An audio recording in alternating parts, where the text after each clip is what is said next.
Hello.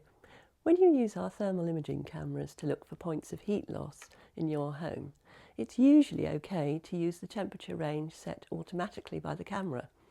That's the auto temperature range.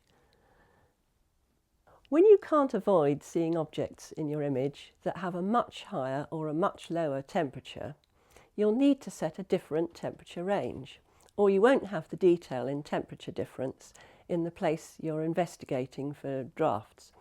For example, where there is a hot radiator directly below the windowsill that you're examining, or when you're outside looking at the roof of your home and you've got the very cold sky in the image as well as your roof. So here's what you do. I'm demonstrating with the St Albans TIS-20 camera model, but the community camera model is exactly the same.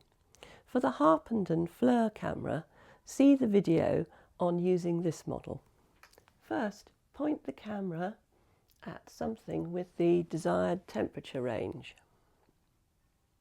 Press and hold the F1 function button for a few seconds until you get manual displayed above the temperature scale. You now have fixed the temperature range. It's between 21.7 Celsius and 9.4 Celsius. When you move and show a different image, that temperature range remains fixed. Areas that are hotter than the maximum temperature show as bright green. Areas that are colder than the minimum temperature show as silvery grey. To adjust the temperature scale, press and click the up arrow or the down arrow keys, like this.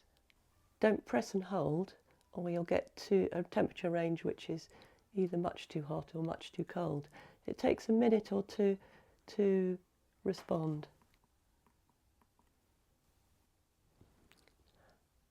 Each click will move the range up or down by 1 degree Celsius, unless you set a very narrow temperature range less than 10 degrees. So now the fixed temperature range is between 22 and 7 Celsius. If you want to expand the range, use the right arrow key, one click at a time, like this. And if you want to shrink the range, use the left arrow key, like this. One click at a time. Don't forget to save an image if you need to examine it later.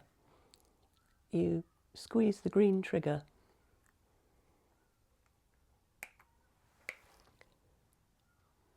It's possible, and sometimes easier, to alter the range when you have frozen an image. You can return to the auto temperature range anytime by pressing the F1 function key, holding it down for a few seconds,